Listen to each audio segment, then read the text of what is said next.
Vă invit să deschideți împreună cu mine în 1 Petru, capitolul 4, și în timp ce vă îndreptați acolo, dați-mi voie să vă transmit salutările familiei noastre în primul rând, apoi a bisericii M28. Frații deja au avut primul serviciu de închinare în București și s-au rugat pentru voi, să știți. Am împărtășit cu biserica bucuria voastră și primiți și salutările prezbiterilor bisericii noastre, dar de asemenea, în mod special și a familiei, Marea Trimitere, a celorlalți păstori. Să știți că sunteți apreciați, sunteți o încurajare pentru noi, dar mai ales Hristos este o încurajare pentru noi, văzând cum Domnul lucrează în biserica voastră. Și astăzi, pentru că sărbătoriți 7 ani de zile, îmi dau seama că foarte ușor, nu știu cum e la Sibiu, dar în București, cam după 5-6 ani de zile de la plantarea bisericii, noi aniversăm 10 ani în septembrie, entuziasmul lucrurilor de început începe să se transforme într-un rodaj, așa, într-o anduranță a slujirilor repetitive. Pentru că nu e așa, la început vine Betuel de la Brăila, el e sibian, dar se întoarce înapoi acasă, pentru că Domnul i-a pus pe inimă lui și Sandei de a începe o biserică în Sibiu, și în timiditate, în teamă, în frică de Domnul, începe așa cu pași mici și iată, Dumnezeu lucrează și apare o biserică. Dar la început, când ai viziunea asta în față, te entuziasmează și spui, băi, vreau să pun și eu umărul la lucrarea asta, și ai așa bucuria aia a lucrurilor de început. Se lansează biserica, încep să visezi la niște lucrări, se lansează și lucrările respective, ai nevoie de lider de grup mic, se lansează și acei lideri de grup mic, se întâmplă ucenicie și după aia te întrebi, bă, da, ce urmează? Ce mai urmează? Și te uiți în Scriptură și, așa cum am auzit, Matei 28, pe urmează să continuăm să facem asta până când va reveni Hristos. Adică nu mai e un alt lucru măreț, poate o plantare de biserică, dar entuziasmul lucrurilor de început, nu-i așa, se transformă ușor într-un rodaj, într-o uzură a lucrurilor repetitive. E una să slujești un an de zile în lucrarea cu copiii și alta după câțiva ani de zile să înțelegi că nu se va sfârși niciodată. Va trebui să continui să slujești în lucrarea cu copiii până va reveni Hristos. Nu? Există un moment în orice efort prelungit când, deoarece orizontul liniei de sosire dispare, dorința de continuare se poate transforma ușor în dorință de abandonare. Se întâmplă asta în creșterea copiilor, se întâmplă asta în educație, se întâmplă asta în carieră, se întâmplă asta în viața de familie și se întâmplă asta și în viața de credință. Ne-am putea gândi la o persoană care aleargă un maraton, care are o distanță de 42 de kilometri, dar fără GPS și deci fără să știe cât mai are până la final. Imaginați-vă ce înseamnă asta. Să alergi și să nu știi cât mai ai până la final. Nu știi când e linia de sosire. Pornești cu mult entuziasm, dar pe parcurs, când te lovești ca maratonist de ceea ce ei numesc, am aflat și eu, zidul durerii, începi să te întrebi, băi, cât o mai fi? Mai durează mult? Care este riscul în acel moment? Riscul, fiind descurajat, fiind în suferință, este să renunți, să abandonezi cursa, nu? Acum, imaginați-vă ce ar însemna dacă cu toată durerea aia continui să alergi și fără să știi ajungi la kilometru 40, dar atunci ești mai ispitit ca oricând să renunți. Ce ar însemna în acel moment să-ți iasă cineva în drum și să strige, sfârșitul este aproape, mai aleargă, mai ai doar 2 kilometri. Vă întreb, ce se întâmplă? Nu e așa că îți întinzi toate forțele, îți trezești mintea și zici, băi, am îndurat 40 de kilometri, mai am doar 2 kilometri. Bă, mort copt, ajung la final. Trag de mine, nu contează, vreau să ajung la final. E bine, ceva similar se întâmplă și în viața de credință. Alergând, slujind, apare uzura, apare suferința, apar problemele, apar conflictele și uneori din cauza descurajării tindem să renunțăm. Dar în descurajare ne iese în cale Hristos, prin apostolii săi, prin cuvântul lui Dumnezeu, să ne zică sfârșitul tuturor lucrurilor este aproape. Așa cum o astfel de persoană este o încurajare pentru un maratonist, la fel apostolul Petru ne iese astăzi în cale, prin pasajul pe care vom studia împreună, ca să ne încurajeze și să ne zică sfârșitul tuturor lucrurilor este aproape. 1 Petru este o scrisoare adresată unor biserici din Asia Mică, Turcia modernă, care, interesant, aveau în medie undeva la 10 ani. Unele mai puțin, altele mai mult, dar în medie 10 ani de zile de existență. Și au pornit cu entuziasm. Auziseră Evanghelia, se întâmplase nașterea din nou, această minune extraordinară despre care ne vorbea și Betuel, doar că după niște ani de zile și-au dat seama că viața de credință nu este un sprint de 50 de metri. L-am alergat și aia e. Nu, viața de credință este un maraton. Este o cursă lungă. Și au început să dea de suferință. Au început să dea de ostilitate. Au început să dea de probleme de tot felul. Și riscul era să fie descurajați și să dea înapoi și să se întoarcă la viața dinainte. Ei fuseseră sfințiți prin cunoașterea Evangheliei. Deveniseră poporul lui Dumnezeu. Dar văzând suferința, văzând necazurile, văzând că viața de credință trebuie să continue până când va reveni Hristos și parcă linia de orizont e ceva relativ, nu știm când se va întâmpla, apărea descurajarea și tendința de a da înapoi. Și vedeți, aici apare marea problemă, dragilor. A lor atunci și a noastră acum. O problemă cu care vreau să vă mărturisesc, mă confrunt eu și te confrunți și tu. Și se confruntă și prezbiterii acestei biserici și se confruntă și prezbiterii bisericii M28. Știți care este această problemă? Este problema descurajării. Văzând suferința, văzând necazurile prin care trecem, văzând că, da, astăzi la aniversare am auzit multe lucruri care ne încurajează. Și s-a vorbit despre lucruri care ne încurajează. Dar haideți să fim onești, în biserică sunt și lucruri care ne descurajează. În viețile noastre de familie, în viețile noastre de căsnicie, adesea nu ne înțelegem cu soția. Alteori ne înțelegem cu copiii, cu părinții, cu soacra, cu socru și apar probleme care ne descurajează. Care este soluția? Ce ne ajută? General vorbind, cuvântul lui Dumnezeu. Știm răspunsul și Domnul Iisus Hristos, nu? Cuvântul e suficient, știm asta. Dar interesant este că Apostolul Petru vrea să ne arate prin textul pe care îl vom studia, le-a arătat lor și ne arată și nouă astăzi, este că ceea ce ne ajută în mod special este, uitați-vă în versetul 7, capitolul 4, versetul 7. După ce a vorbit mult despre suferința și feluritele încercări pe care ei le duceau și după ce în versetul 1 despre Hristos care a suferit și gândirea pe care trebuie să o aibă și ei, că și ei vor suferi, în versetul 7 ne spune, observați, sfârșitul tuturor lucrurilor este aproape, fiți deci. Pentru a fi ceea ce Dumnezeu ne-a chemat să fim sfinți și să trăim sfânt în lumea aceasta, avem nevoie să ne amintim că sfârșitul tuturor lucrurilor este aproape.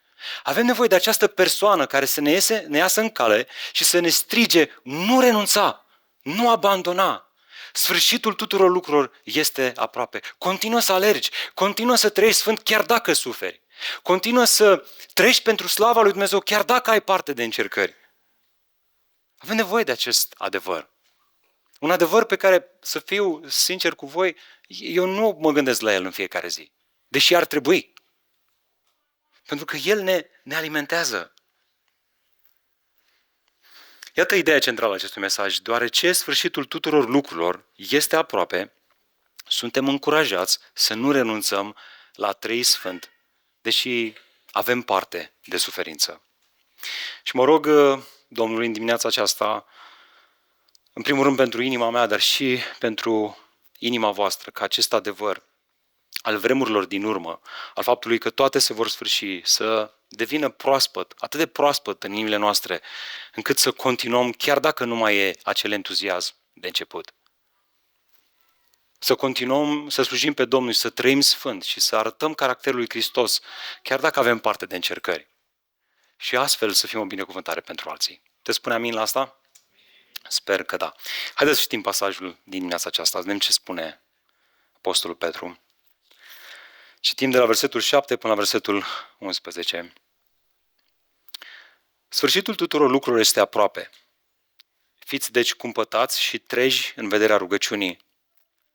Înainte de toate, să aveți o dragoste fierbinte unii pentru alții, pentru că dragostea acoperă o mulțime de păcate.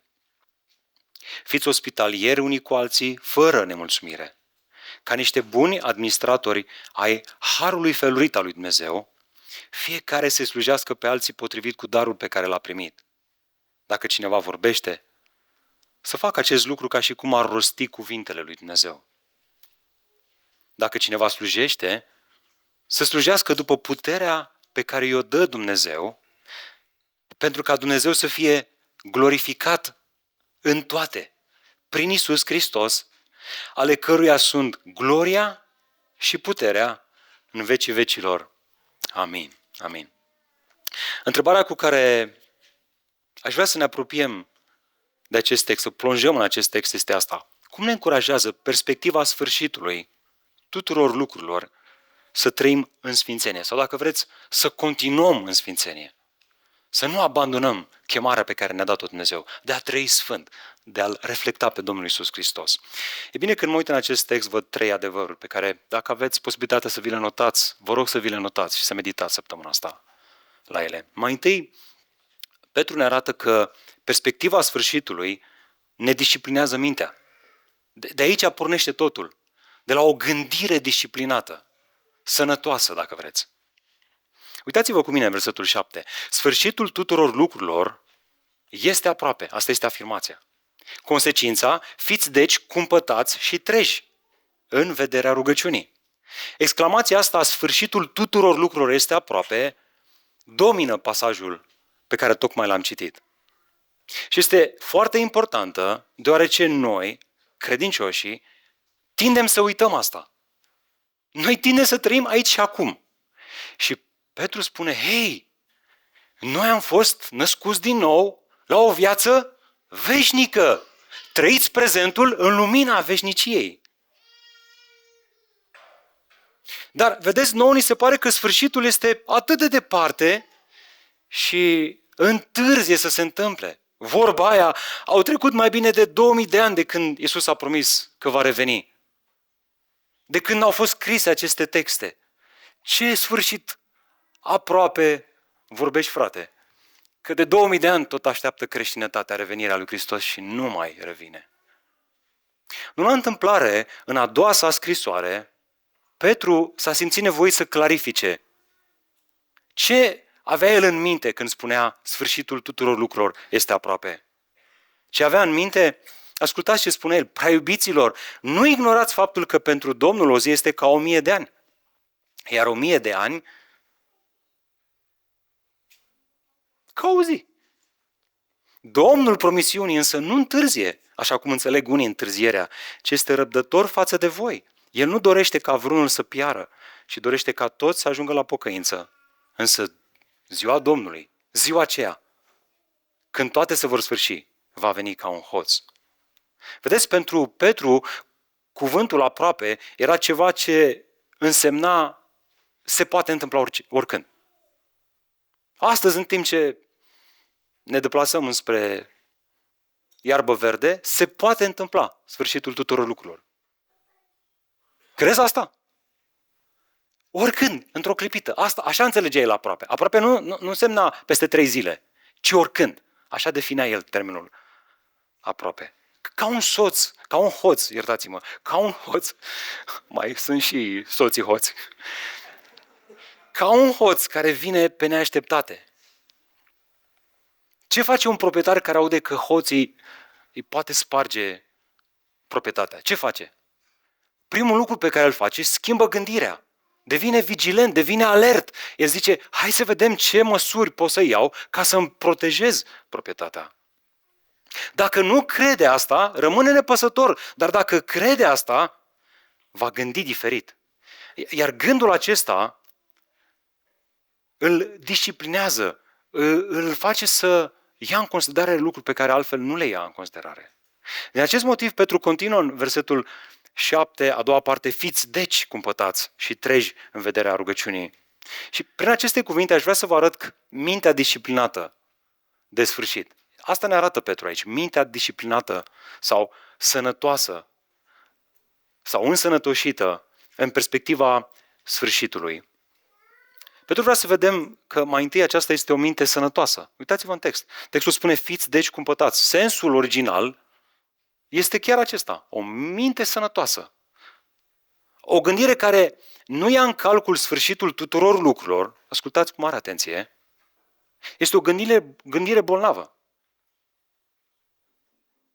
nebună, egoistă, lipsită de înțelepciune. În schimb, sau prin contrast, o minte care aude și crede că lumea asta se va sfârși cu tot ce este pe ea, că toate vor arde într-o bună zi, este o minte care devine cumpătată, care se însănătoșește, care este înțeleaptă. Gândiți-vă la asta. Cine stă într-un spațiu care urmează să fie demolat, nu face investiții prea mari acolo, nu? Noi stăm ca și biserică într-un spațiu pe care, încă de la început, am fost conștienți că dacă îl închiriem, oricând poate fi demolat. Asta ne-a spus proprietarul. Vi-l dăm, dar îl putem dărâma oricând. Și am făcut investiții cât să stăm să ne fie bine acolo, dar niciodată când am vorbit de o investiție mai mare, nu ne-am aruncat să o facem. De ce? Pentru că gândul că acea proprietate poate fi dărâmată ne face să fim calculați. La fel și credinciosul, știind că toate se vor sfârși, asta îl face să gândească diferit. Își cumpără o mașină, își cumpără o casă, se ocupă de lucrurile și se îngrijește de lucrurile din lumea aceasta, dar într-un mod sănătos, într-un mod cumpătat, într-un mod înțelept, nu într-un mod în care viața lui este aici și acum, ci viața lui este aici, dar el trăiește în lumina veșniciei. Mai apoi, Petru vrea să vedem că o minte disciplinată este o minte lucidă. Textul continuă, și treji. Asta înseamnă să fim liberi de ce ne fură luciditatea. Asta e sensul. Asta fiindcă spiritul lumii, să trăiești aici și acum, căci mâine vom muri, acționează ca un anestezic. Ne produce somnolență spirituală, efectiv. Ne anesteziază prin divertisment, prin materialism sau ne paralizează cu teama că vom pierde ce am acumulat. Perspectiva sfârșitului se uită la ce am acumulat și spune, băi, astea sunt temporare. Și asta ne trezește mintea, să nu ne legăm inima de ele. Oricât de mult sau de puțin am avea. Ne ține mintea lucidă. Nu ne paralizează, nu ne îmbată. Asta e ideea. Este, dacă vreți, perspectiva sfârșitului ca o baie cu gheață, care te trezește. Păi stai un pic. De ce îmi leg eu inima de mașina asta? Și mă supăr că soția a trântit ușa. E o ușă care va arde și te ține lucid. Apoi, Petru vrea să vedem că o minte disciplinată este o minte vigilentă. Textul continuă, toate acestea în vederea rugăciunii. Observați? O minte sănătoasă și lucidă nu reprezintă un scop în sine. Scopul acestora este rugăciunea. Și interesant, în original, nu știu de ce au tradus cu singular, este un plural. Nu ne rugăm doar o dată, ci ne rugăm în mod continuu. Asta e ideea. Credincioșii nu sunt proprietarii vieților lor, ci sunt un popor sfânt care aparțin lui Dumnezeu. Ei se roagă, păzește-ne de spiritul lumii acesteia. Ei se roagă, păzește-ne inima de înșelătorie. Păzește-ne de cel rău. Păzește-ne de viața de dinainte. Ajută-ne să trăim sfânt. Vie împărăția ta. Facă-se voia ta. Precum în cer, așa și pe pământ. Se roagă zilnic în felul acesta. Ce îl face să se roage astfel? Faptul că el se vede în lumea aceasta, ne spune Petru în această scrisoare. Știți cum? Un străin și un călător. Vreau să vă întreb, vă vedeți în felul acesta? Dacă vă vedeți în felul acesta, dacă vă vedeți străini și călători, care sunteți într-o călătorie înspre viața veșnică, înspre ziua în care vom fi cu Hristos, asta ne va schimba modul de gândire. Meditând la pasajul ăsta, mi-am amintit că înainte să slujesc ca și pastor într-o biserică locală, am lucrat pentru o companie unde trebuia să călătoresc foarte mult prin țară și pentru că îmi doream tare mult să ajung înapoi acasă la familia mea, pe atunci aveam 2 copilași mici, deși aveam posibilitatea să rămân peste noapte prin țară, preferam să conduc și să ajung acasă. Dar știți ce e interesant? Că călătorind și conducând înspre casă, când se crăpa de zi, era teribil de greu să conduci. Mă lua somnul la volan, efectiv. Și mă învățase un tirist, mi-a zis că dacă mă ia somnul la volan, cel mai bine ar fi să dau drumul la aer condiționat, pe la picioare, să mă descalț și să vină aer rece pe acolo, că aia mă va ține treaz. Să știți, chiar funcționează treaba asta, dacă trebuie neapărat să mai continuați, e de evitat, dar dacă trebuie să mai continuați, dați aer rece pe la picioare, cu picioarele goale, fără șosete, și o să vă țină treaz, fără probleme. E bine, ceva de genul ăsta ne spune Petru aici. Când lumea aceasta îți spune, caută-ți confortul în ea,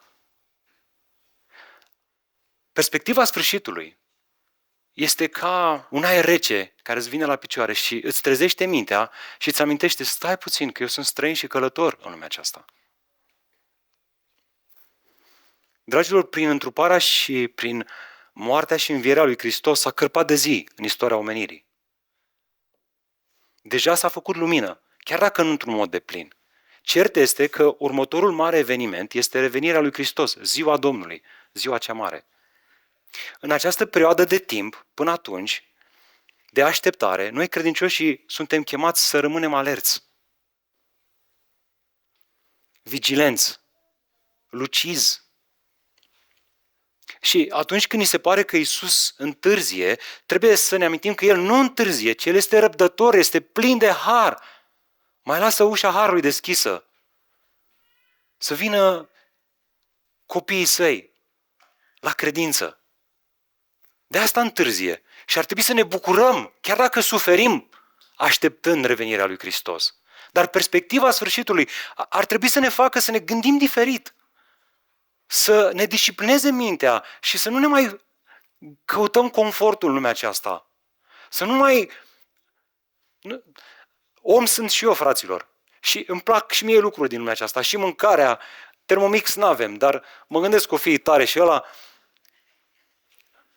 Toate lucrurile astea, să ne bucurăm de ele, dar cu înțelepciune.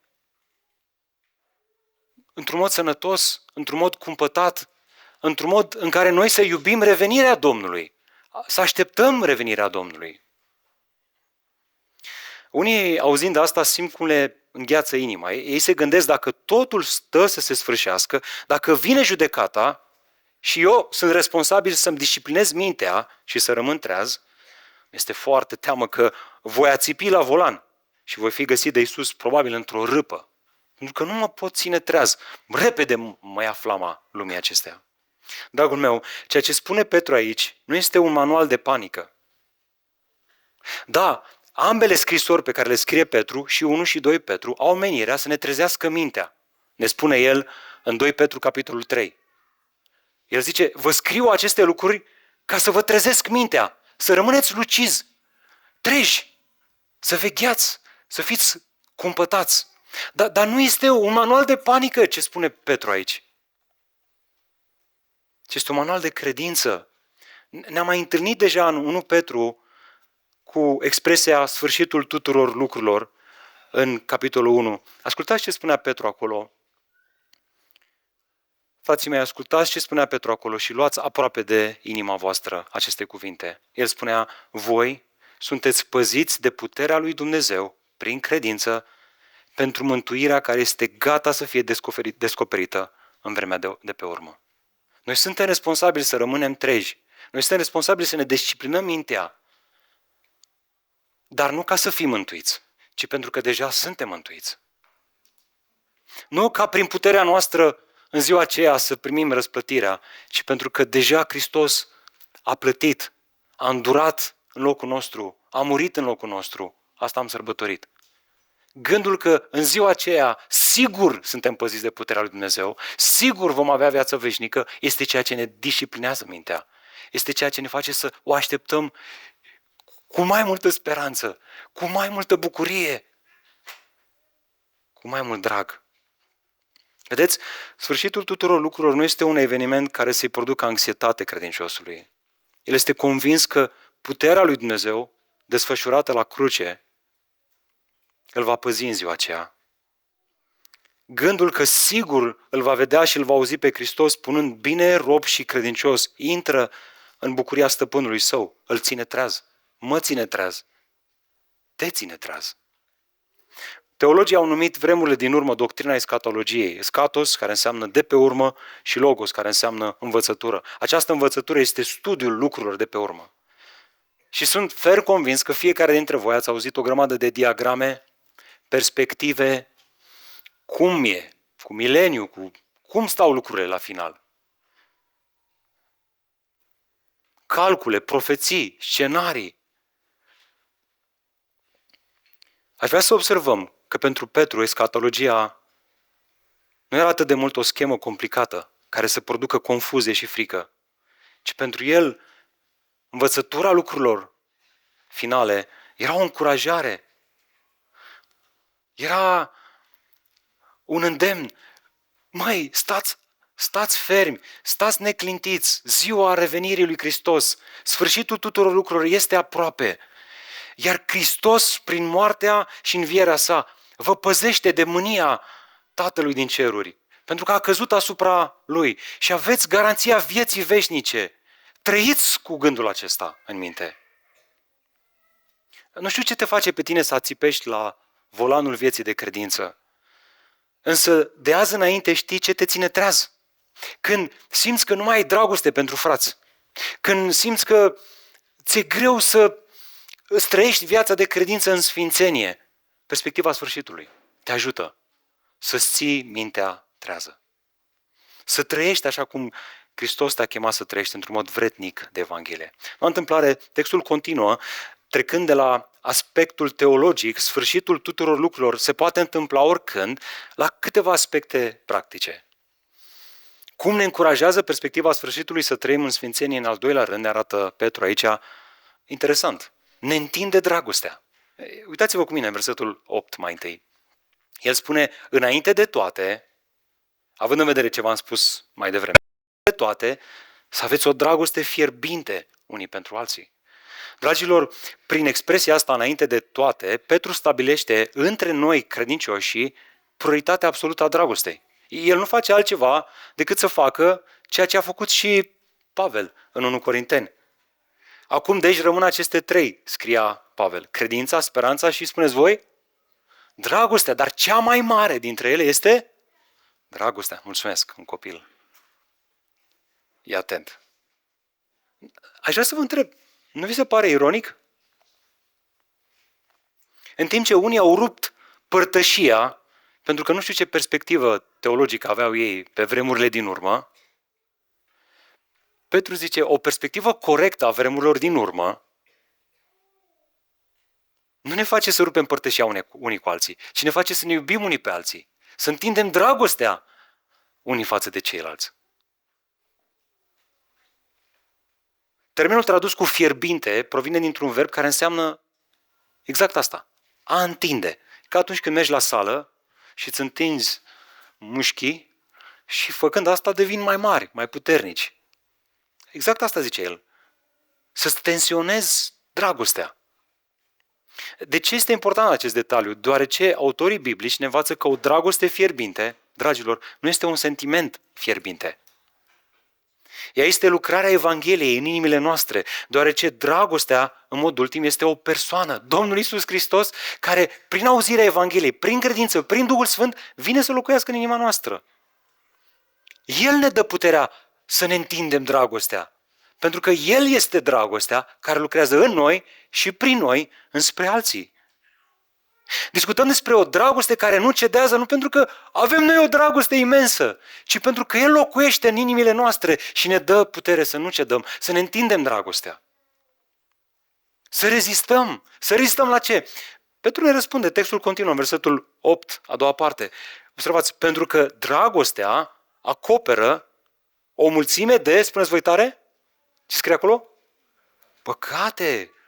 Observați, în loc să scoată în evidență păcatele celorlalți, le acoperă.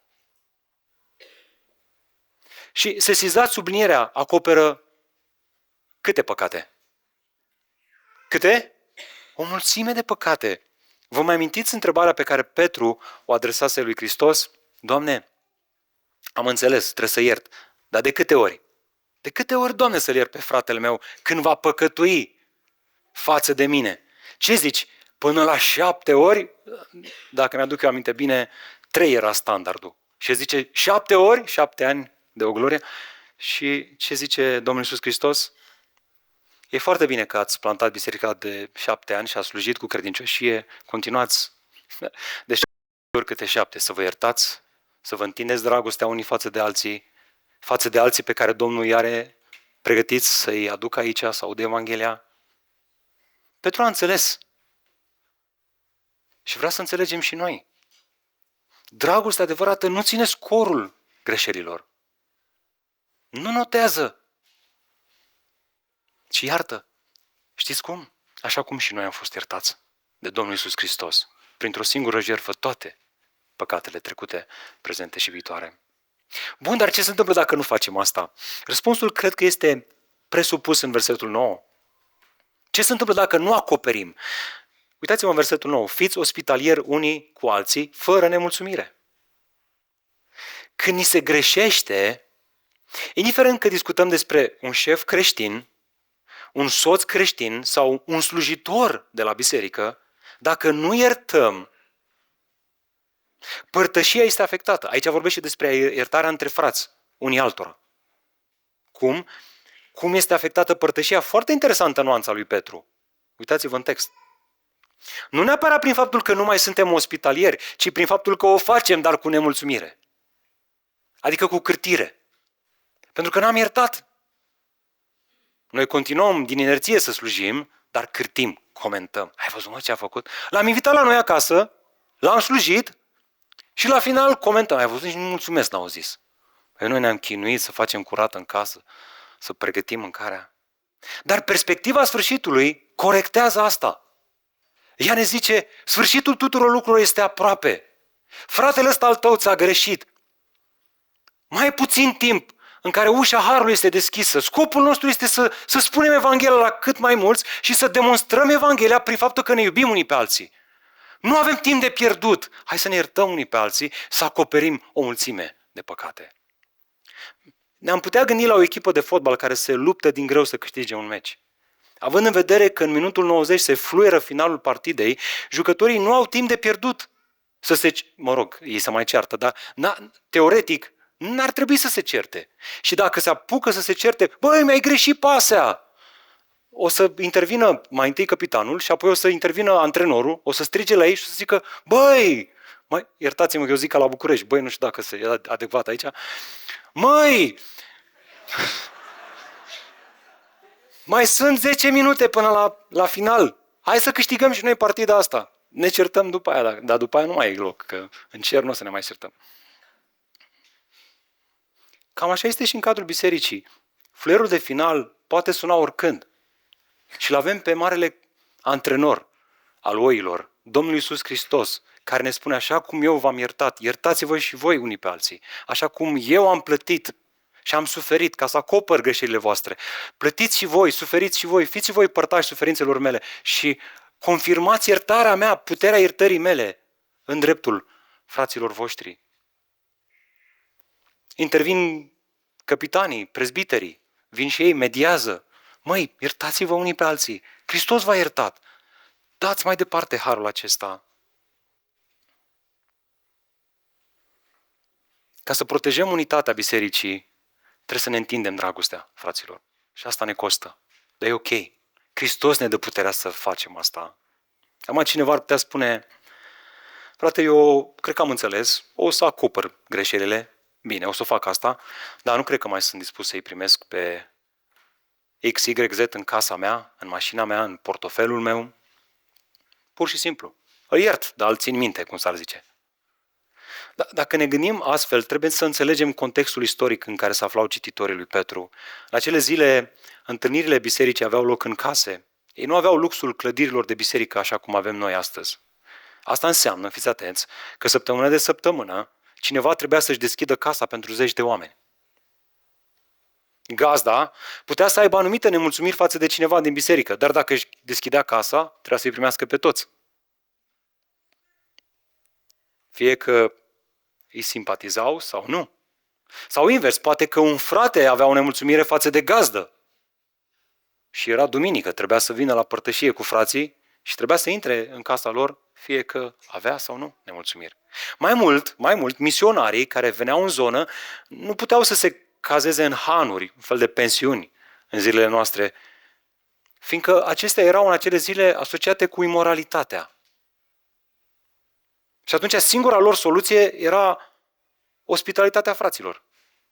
Și să știți, frații pe atunci nu veneau cum vine un frate care să predice la noi la biserică și pleacă imediat după biserică, cum o să fac eu astăzi, că trebuie să ajung acasă. Veneau și stau câte 2 săptămâni, 3 săptămâni.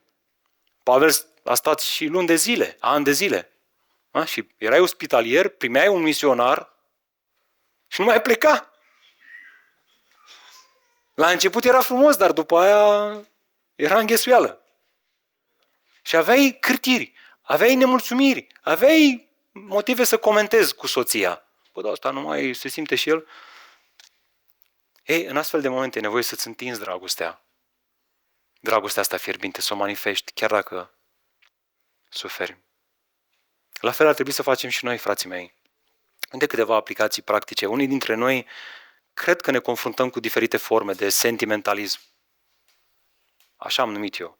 Când cineva ajunge aproape de inima noastră, suntem gata să facem orice pentru el. Oricând. Însă când apar nemulțumiri, brusc ne oprim. Și la început, când începe biserica în primii ani de zile, băi, e totul miere, lapte și miere. După niște ani de zile începem să ne vedem bubele din cap. Și lasă că știu eu fratele, lasă că știu eu sora.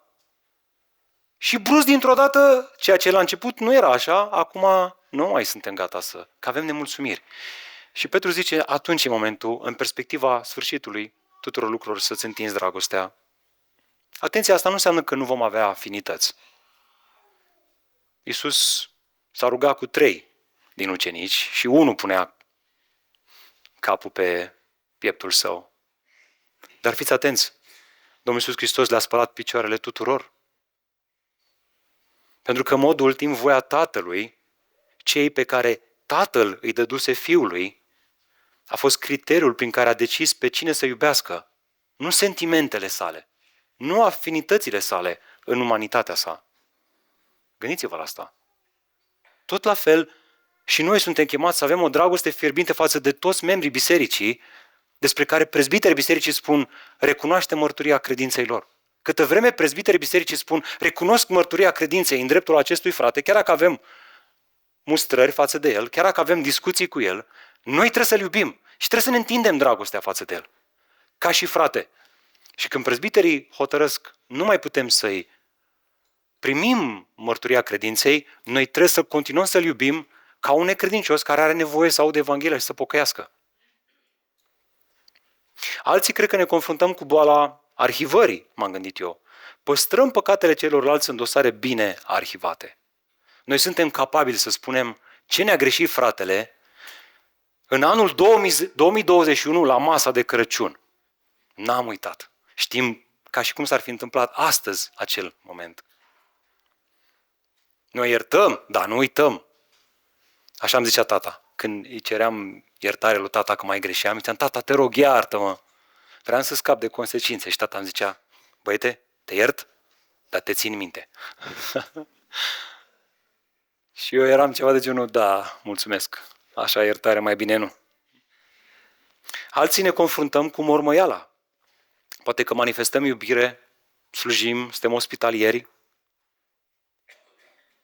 dar mormăim pe la spate. Și mormăiala dă în bârfeală și bârfeala dă în minciuni, păcate, defăimare și nu manifestăm dragoste unii față de alții. Petru ne amintește să slujim fără comentarii, iar asta nu înseamnă să înghițim în sec, ci înseamnă să ne pocăim de o inimă rece și deconectată de la sursă. Noi nu suntem chemați să iubim prin puterile noastre, ci prin puterea harului felurit al lui Dumnezeu. De fapt, acesta este ultimul aspect pe care ni-l arată Petru aici. Cum ne încurajează perspectiva sfârșitului să trăim în sfințenie, ne disciplinează în mintea, ne disciplinează dragostea, ne întinde și, nu în ultimul rând, ne motivează slujirea. Uitați-vă versetul 10. Ca niște buni administratori ai harului felurit al lui Dumnezeu, fiecare să-i slujească pe alții potrivit cu darul pe care l-a primit. Un administrator era un slujitor care administra o proprietate a stăpânului său. În absența stăpânului, avea responsabilitatea să gestioneze acea proprietate cât mai bine posibil.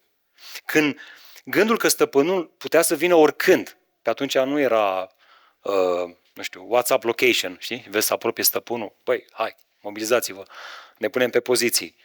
Nu știai când vine stăpânul, nu știai, putea să vină oricând. Gândul că va veni oricând stăpânul te făcea să fii pe poziție și să slujești cu o motivație bună. Uitând că stăpânul ar putea să revină, te putea face să te gândești, păi eu sunt stăpânul aici și eu fac ce vreau. Și asta era o mare problemă. Similar, noi credincioși suntem chemați de Iisus să fim buni administratori câtă vreme lipsește El. Până când El va reveni a doua oară. Gândul că va reveni curând ne mobilizează, fraților. Sau ar trebui să ne mobilizeze pe fiecare dintre noi. Nu doar pe prezbiteri, nu doar pe liderii de grup mic sau de lucrări, ci pe toți, tot trupul. Avem un cap Hristos care va reveni. Și gândul acesta ar trebui să ne facă să ne gândim că și noi administrăm harul felurit pe care Dumnezeu l-a revărsat în noi. De asta Petru cred că ne arată în aceste două versete cum arată slujitorul creștin în lumina sfârșitului. Și ne arată câteva lucruri. În versetul 10, în prima parte, cred că ne arată natura slujitorului. Textul spune ca niște buni administratori ai harului felurit al lui Dumnezeu. Expresia asta, harul felurit, mai poate fi tradusă și cu harul multicolor. Iar termenul grecesc tradus cu har este identic cu termenul tradus în a doua parte a versetului 10, potrivit cu darul primit. Darul spiritual este un har primit de la Domnul. Ascultă cu atenție, asta înseamnă că harul felurit și darurile spirituale sunt aceeași monedă cu două fețe. Asta este natura administratorului. Noi la biserică vorbim, haide să spun, frate, ce dar am eu. Nu, noi la biserică trebuie să vorbim despre, hai să spun, frate, ce har am primit eu de la Domnul și vreau să-l administrez. Cum aș putea să slujesc mai bine? Cum aș putea să fiu mai credincios lui pe care l-am primit din partea Domnului? Nu e vorba despre darul meu, ci e vorba despre harul lui Hristos care a fost revărsat în inimile noastre și pe care vrem să-l revărsăm. Harul acesta înspre alții, să-l multiplicăm înspre alții. Asta este natura slujitorului. Este un recipient în care Dumnezeu toarnă prin Hristos și prin Duhul Sfânt harul său felurit pentru alții, pentru zidirea trupului lui Hristos. Te vezi tu în felul ăsta? Sper că da. Pentru că Petru continuă cu subiectul slujitorului. Textul spune în versetul 10, a doua parte, fiecare să slujească pe alții. Observați sublinierea asta, fiecare. Fiecare am primit un dar, fie el mai vizibil, fie mai puțin vizibil. În cazul bisericii noastre, văd tendința asta pe care nu știu dacă o aveți și voi. Vin frați noi care se alătură bisericii, se uită în jur și spun, păi l-avem pe Fride, slujește de ani de zile, e aici credincios, nu mai e nevoie și de mine. Dar este greșit să gândim în felul ăsta. E nevoie și de tine. Poate nu să slujești ca Fride, ca Betuel, ca mai știu eu cine, dar să slujești cu darul pe care Dumnezeu ți l-a dat. E nevoie de fiecare. De fiecare. Noi toți suntem slujitori și noi toți suntem chemați să-i slujim pe alții. Apoi textul ne arată uneltele slujitorului. Observați asta. Versetul 10, ultima parte. Potrivit cu darul pe care l-a primit. Dacă cineva vorbește, să facă acest lucru ca și cum ar rosti cuvintele lui Dumnezeu. Dacă cineva slujește, să slujească după puterea pe care i-o dă Dumnezeu. Încercați să vă imaginați că ați avea de vopsit sala asta cu sau fără un trafalet. Ce ați alege? Să vopsești cu mâna, să iei așa lavabilul și să începi să-l pui pe pereți. Ha?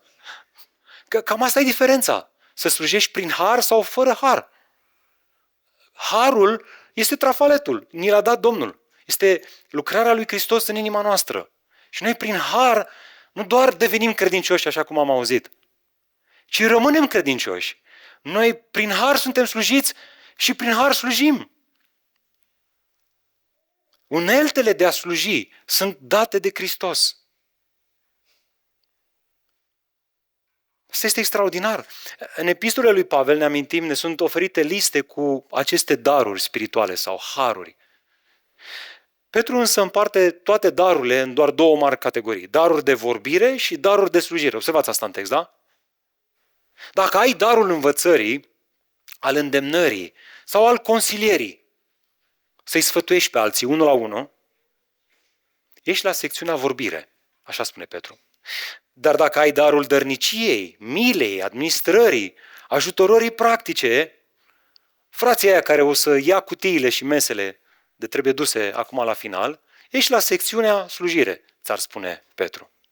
Observați că Petru nu detaliază darurile, așa cum o face Pavel, pentru că el avea un alt scop. El vrea să accentueze două aspecte cruciale pe care aș vrea să le vedem și să le luăm cu noi în anii pe care Dumnezeu ni mai dă în lumea aceasta.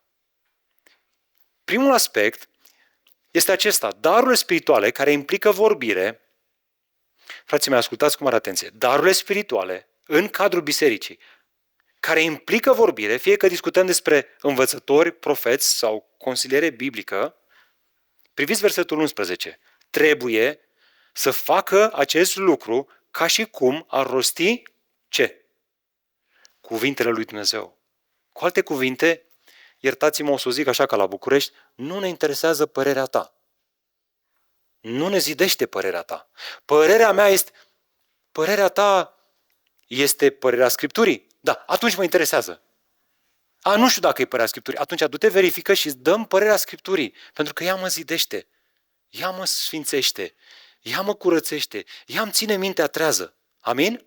Deci toate darurile din cadrul bisericii care au de-a face cu a vorbi, trebuie să fie daruri care exprimă teologia, învățătura sănătoasă a Scripturilor. De asta, primul lucru pe care trebuie să-l faci, dacă vrei să slujești în secțiunea vorbire, este să cunoști cuvântul lui Dumnezeu cât mai bine, că astfel îi poți sluji bine pe ceilalți. Amin?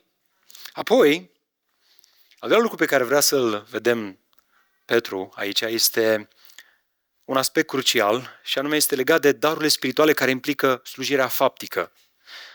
Acestora Petru le spune să slujească după puterea pe care le dă Dumnezeu. Știți ce e interesant? Verbul tradus prin ada, pe care îl folosește Petru aici, în vremea respectivă făcea referire la ceea ce ei numeau un coregos. Acesta era un om bogat care finanța un cor pentru un eveniment public. El furniza costumele, hrana, spațiul de repetiții și așa mai departe. Petru face apel la asta pentru a spune, voi sunteți corul lui Dumnezeu. Harul multicolor al lui Dumnezeu. Voi, slujitorii. Biserica, formați corul lui Dumnezeu care cântați Evanghelia în lumea aceasta. Dar nu uitați, marele finanțator este Domnul Iisus Hristos și lucrarea Evangheliei. El ce a făcut Tatăl prin Hristos și prin Duhul Sfânt. Când slujim, noi nu slujim pe propriul nostru buget. Asta e ideea. Astfel, trebuie să ne amintim constant că tot ce avem vine de la El.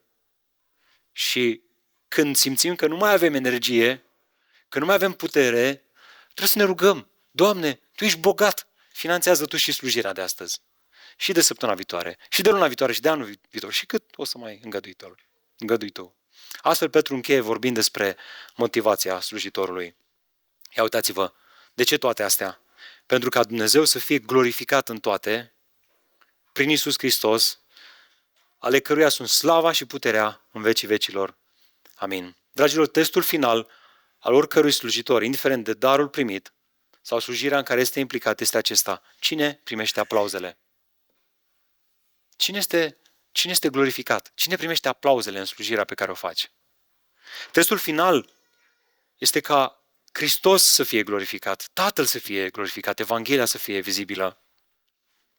Un administrator bun știe că dacă n-ar fi fost Domnul Iisus Hristos, care să-L fi primit în familia lui Dumnezeu, să-L fi invitat în familia lui Dumnezeu, să-L facă copilul lui Dumnezeu, nici n-ar fi fost în acea slujire. Ăsta e harul extraordinar pe care l-am primit. Suntem în Biserica lui Hristos și avem ocazia să ne slujim unii pe alții pentru că ni s-a arătat har. Și harul acesta trebuie dat mai departe fiecare după măsura credinței și darului primit. Poate că îți spui, frate, uite, eu sunt chiar dintre primii care s-au alăturat bisericii de o Gloria Sibiu, dar să fiu sincer, în ultima vreme mi-am cam pierdut motivația. Am intrat așa într-un cerc vicios în care am aceeași slujire, se tot repetă. Să fiu sincer, am fost și rănit. Mi s-au spus anumite lucruri care m-au rănit profund și parcă tind să dau înapoi. Suferința acumulată m-a făcut să o las mai moale. Dragul meu, dacă te gândești în felul acesta, aș vrea să spun că și eu m-am gândit de nenumărate ori în felul acesta. Cu drag mi-am întins dragostea pe care am primit-o de la Hristos pentru cei din jur. Însă în loc să văd mulțumire, apreciere, uneori respect, am simțit din partea celorlalți din jur o brăznicie. Iar asta m-a rănit pe mine, mi-a rănit familia, alteori, mi-a rănit poate copiii. Ce m-a ajutat să continui, ce m-a ajutat să acopăr o mulțime de păcate, ce mi-a motivat inima? Harul lui Dumnezeu. Harul felurit al lui Dumnezeu, care nu se revarsă în viața noastră doar la mântuire, ci se revarsă zilnic în viața noastră. Harul lui Dumnezeu. El ne face, El ne ține credincioși cu adevărat. Ce înseamnă acest har, fraților? Uite ce înseamnă acest har. Eu am fost lipsit de respect față de Dumnezeu. Eu m-am răzvrătit prin păcatele mele, prin viața mea. Eu l-am respins pe Dumnezeu. Și cu toate astea Dumnezeu m-a căutat. A trimis oameni care să-mi spună Evanghelia, care să mă iubească și să-mi spună că prin Hristos pot avea împăcarea cu Tatăl din ceruri. Harul ăsta extraordinar este ceea ce ne face să continuăm să slujim. Știind cât de mult am fost iubiți, putem să ne iubim unii pe alții. Despre asta vorbea Petru în capitolul 2, căci la aceasta ați fost chemați, deoarece și Hristos a suferit pentru voi, lăsându-vă un exemplu ca să călcați pe urmele Lui. El n-a săvârșit păcat, nici nu s-a găsit înșelătorie în gura Lui. Uitați ce spune. Când era insultat, n-a răspuns insultând. Când a suferit, n-a amenințat, ci s-a încredințat celui ce judecă drept. El a purtat păcatele noastre în trupul Lui pe lemn, pentru ca noi, murind față de păcate, să trăim pentru dreptate. Prin rănile Lui ați fost vindecați, căci erați ca niște oi rătăcite, dar acum v-ați întors la păstorul și episcopul sufletelor voastre. Ăsta este gândul lui Hristos, pe care ar trebui să-l avem și noi. Da, există suferință, da, cei din jurul nostru nu o să ne aplaude de fiecare dată când slujim, da, vom face slujiri pe care nu le va vedea nimeni și nu vor fi apreciate, dar noi slujim motivați fiind de ce a făcut Hristos și El ne ajută să mergem mai departe. Versetele astea mi-au amintit de Charles Simeon, probabil că mulți dintre voi ați auzit despre el. Este cel care ne-a dat astăzi materiale de la Simeon Trust, scrise de David Helm. Mulți dintre noi în bisericile GCC le folosim materialele lor și avem parte de o echipare extraordinară. Nu știu câți dintre voi știți, dar omul acesta, după ce a fost ales pastor într-o biserică în Cambridge, Sfânta Treime se chema biserica, timp de 12 ani, biserica nu l-a vrut ca pastor. Era o biserică rece, formală, el era un credincios care predica Evanghelia, îl iubea pe Domnul Iisus Hristos și predica o viață de credință reală, trăită în părtășie cu Domnul și prin cuvântul scris. Și ca ripostă, știți ce au făcut pe atunci? Scaunele erau un fel de bănci pe care le puteai închide cu cheia. Și au închis toate băncile și nu mai veneau la biserică frații, auzi. Și era sala goală, până în punctul în care la un moment dat, ăia puțini care mai veneau la biserică, pe cheltuiala lui a pus niște bănci așa pe culoare, dar administratorul a venit și le-a luat și le-a aruncat în stradă pe toate. Și în ciuda rezistenței din partea bisericii, Charles Simeon putea să apeleze la, nu știu, statutul bisericii, la eu știu ce putea să apeleze ca să-i pună la punct pe oamenii ăștia, dar n-a făcut asta. Și a continuat să iubească. A continuat să-i slujească. A continuat să pregătească predici duminică de duminică, chiar dacă în sală erau 10, 12 oameni, 13 oameni. Și cu credincioșie expunea cuvântul lui Dumnezeu, cu Hristos în centru, mergea în timpul săptămânii, făcea ucenicie cu cei care voiau, vizita pe bolnavi și a slujit așa mulți ani de zile. După 12 ani, dragostea lui Hristos manifestată prin Charles Simeon a început să topească inima fraților. Și rând pe rând au început să vină la biserică și fratele ăsta a continuat să slujească în felul ăsta 54 de ani în acea biserică și a devenit unul dintre cei mai importanți lideri ai Angliei din perioada respectivă și spre finalul vieții în sala bisericii nu erau locuri, efectiv.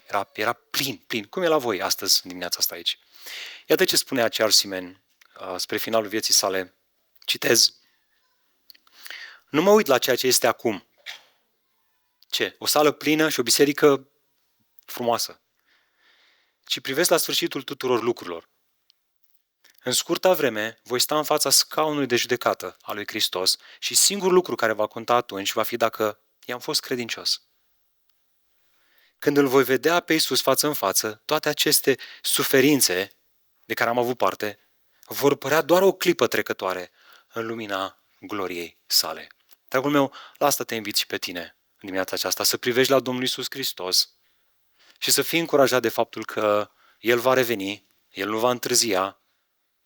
Lasă o perioadă de răbdare ca cei aleși să fie mântuiți, însă în această perioadă de răbdare noi suntem chemați să ne întindem dragostea, să ne disciplinăm mintea și să continuăm să slujim pe Domnul motivați de harul Său. Haideți să ne ridicăm și să ne rugăm.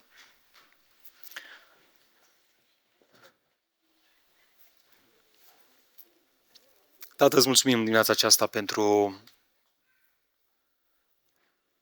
învățătura apostolică, pentru cuvântul scris care ne face așa de bine nouă bisericii. Ce n-am fi făcut fără cuvântul scris, fără Duhul Sfânt care să ne convingă că este adevărat, este vrednic de crezare. Îți mulțumim. Aș vrea să-ți mulțumesc pentru biserica Deo Gloria. Tată, te rog, în lumina sfârșitului tuturor lucrurilor, a adevărului că Tu vei reveni oricând. Ajută-i să rămână treji, să se trezească, mă rog, pentru cei care au adormit, care i-a prins flama lumii acesteia. Doamne, te rog, trezește-i prin Duhul Tău, prin puterea Ta, prin cuvântul Tău, trezește-i, Doamne, în dimineața aceasta. Înflăcărează-le dragostea din nou și ajută-i să înțeleagă că dragostea Evangheliei nu este doar un sentiment. Ea este și un sentiment, dar nu este doar un sentiment. Este o realitate, Hristos în inima lor și ajută-i, Doamne, să-și întoarcă privirea spre Hristos. Să-și amintească cât de mult a pătimit El pentru ei și motivați de harul imens de care au avut parte, să iubească, să slujească și să întărească pe frați. Doamne, te rog asta pentru mine, pentru familia mea, pentru biserica noastră și pentru această biserică, dar și pentru familia de biserici, GCC. Doamne, ajută-ne să nu ne uităm că au fost 7 ani de zile și să cădem de oboseală, ci să continuăm neobosiți prin harul Tău. Știm, Doamne, că vom face asta dacă ne vom păstra privirile ațintite înspre Domnul Iisus Hristos. Și chiar asta vrem să facem, în timp ce cântăm asta. Doamne, ajută-ne din nou, prin Duhul Tău, să ne ținem ochii ațintiți înspre Cel care a suferit și a îndurat mult, ca noi să avem viața și să continuăm să ne slujim unii pe alții. Amin.